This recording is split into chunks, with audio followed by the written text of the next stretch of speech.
Fala galerinha, beleza? E aí, por que você tá falando assim? Porque eu sou diferente. Você é um rapaz com voz grossa? Oculto? Eu tô na puberdade. É? A minha voz fica meio assim oscilando, aí na hora que sai. Ai! Sono! É o chamado lambari, lobó. Lambari, lobó. Chama a vinheta. Hoje nós vamos falar sobre as bases. Elas também são conhecidas como os hidróxidos. E o conceito de uma base de Arrhenius é o seguinte: compostos iônicos. Composto iônico. Primeira coisa que tem que analisar aqui é o fato dele ser um composto iônico.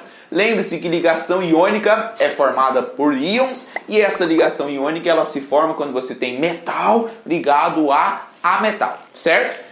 Bom, compostos iônicos que em meio aquoso, ou seja, quando adicionados em água, eles vão sofrer um processo de dissociação iônica. O que é uma dissociação iônica? A gente já estudou aí algumas aulas atrás, mas a dissociação é a separação desses íons. Você vai separar os íons que formam esse composto iônico, liberando como único ânion o íon OH-, conhecido aqui como hidróxido, certo? Então a base é quando o composto iônico ele tem lá como único ânion o íon hidróxido, ok? Bom, lembre-se que a parte negativa de um composto ela é representada sempre no final do composto iônico. E por isso nós ali falamos de forma de macete, né, que para identificar uma base é só você analisar se o composto termina com um OH-. Beleza. Composto terminou com um OH-, está ligado aqui a um cátion, que normalmente vai ser metálico, com algumas poucas exceções, você classifica isso aí como sendo uma base. Adicionei a base em água, vai acontecer o processo de dissociação dos íons. É a separação dos íons devido à interação desses íons com a querida água. Agora, o nosso cátion aqui, que eu chamei ele de B, ele vai ficar com Y cargas positivas e o nosso ânion vai ser o hidróxido, que no caso aqui nós temos Y unidades dele. É um raciocínio semelhante ao que nós falamos lá em ionização dos nossos queridos ácidos, beleza? Só que a diferença é que no ácido você tem como único cátion o íon H+, e na base você tem como único ânion o íon OH-, o ânion OH-.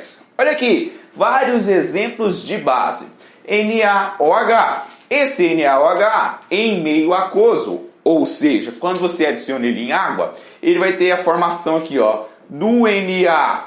Quantos OH tem aqui? Só um. Esse Na ele tem apenas uma carga positiva e eu vou colocar que ele está em meio aquoso. Além disso, você tem a liberação do único OH- que também está em meio aquoso.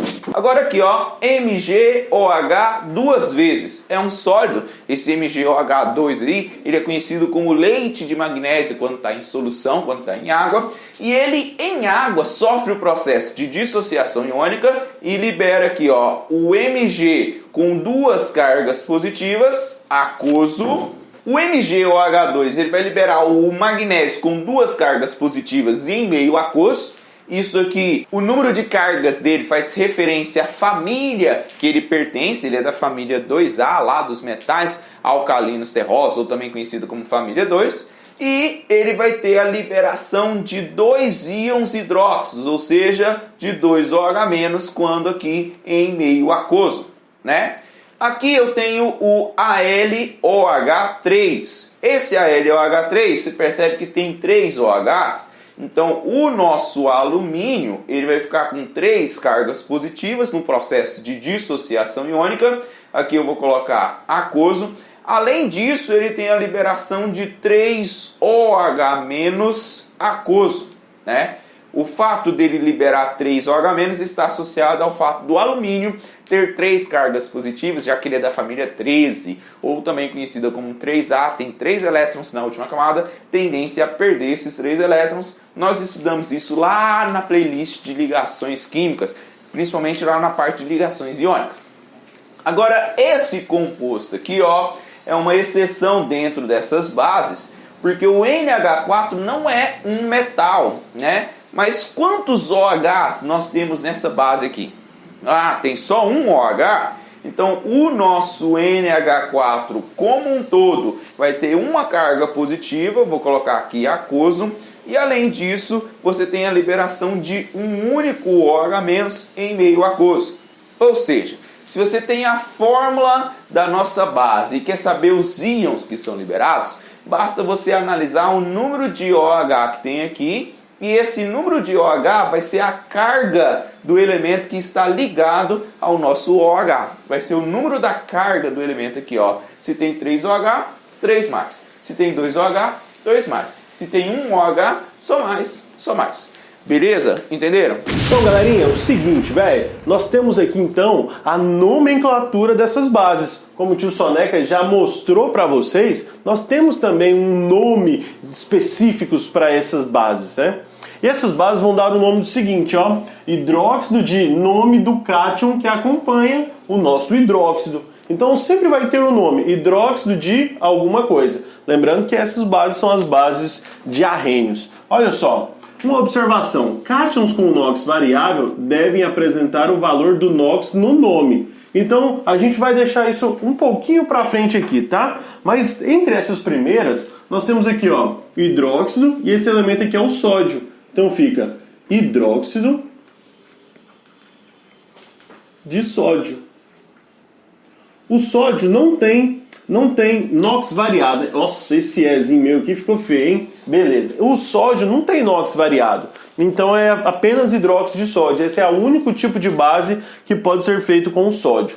O cálcio, ele é um elemento da família 2A, então o NOx dele é fixo, é mais 2. Então só existe essa base aqui que pode ser feita com cálcio. Então fica hidróxido de cálcio. Simples assim. Agora o ferro, ele tem 2 NOx, né? O ferro mais 2 e o ferro mais 3. Então a gente tem que colocar um nomezinho especial. Perceba comigo aqui, ó. Hidróxido de ferro 2. Esse hidróxido de ferro 2, esse 2zinho aqui, não é por causa do número da quantidade de hidróxidos, mas sim por causa do NOx do ferro.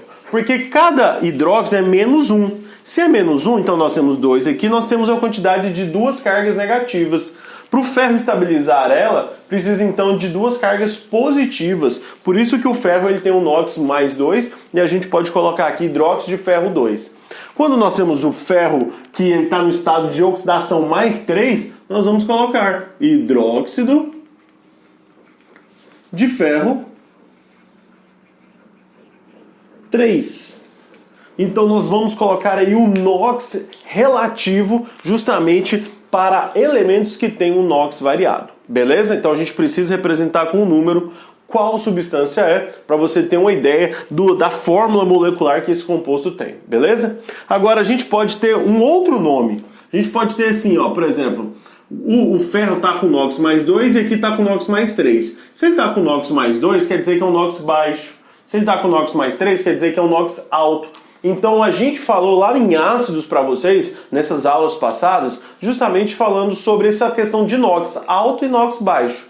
Tudo que é NOx alto, a gente usa ico no final. Tudo que é NOx baixo, a gente coloca oso no final. Então, quando a gente coloca, por exemplo, o hidróxido do ferro aqui, o hidróxido, a gente pode falar hidróxido ferroso, né, que é o hidróxido do ferro 2. Ou então hidróxido férrico, que é o hidróxido do ferro 3. Quando a gente fala oso ou ico, a gente está justamente ajustando esse NOx. Ferroso para NOx baixo, férrico para NOx alto. Beleza? Agora olha só, hidróxido de bário. Como é que a gente vai ter a fórmula molecular através disso? O bário, a gente sabe que o bário é da família 2A. Então ele tem um NOx mais 2. Se é da família 2, ele tem um NOx fixo. Então ele vai ter que ter um NOx mais 2, ele vai chamar Ba, né, que é o símbolo do bário. Vai ter um parênteses, OH2, justamente esses 2 hidróxidos ligados ao bário. Agora, hidróxido de cobre 1. Hidróxido de cobre 1 é justamente uma ideia do cobre, né, com um OH apenas. Eu posso colocar em parênteses ou não. Normalmente a gente coloca sem parênteses, beleza? Então nós temos todos esses componentes básicos aqui. É nóis. Galerinha, essa aqui foi nossa aula sobre bases, uma aulinha básica. Básica. Ó, curti, hein, velho? Porque a gente tá nóis. vestido aqui com cinzinha básico. Top. Não faz nem muito contraste com o quadro, né? Estamos aqui no básico hoje. Galera, tem uma observaçãozinha pra vocês. Uma coisa bem legal é sobre a natureza da substância básica. A gente sabe que ela tem predominância iônica, né? Mas esse OHzinho aqui, ó, que a gente coloca bem aqui, entre o oxigênio e o hidrogênio é uma ligação covalente. Então, uma base ela é feita por ligações covalentes e ligações iônicas, mas predomina a iônica por causa da dissociação iônica. Então ele é classificado como sendo um composto iônico, apesar de ter ligação covalente. Beleza? Então, ó, até a próxima aula. É nóis.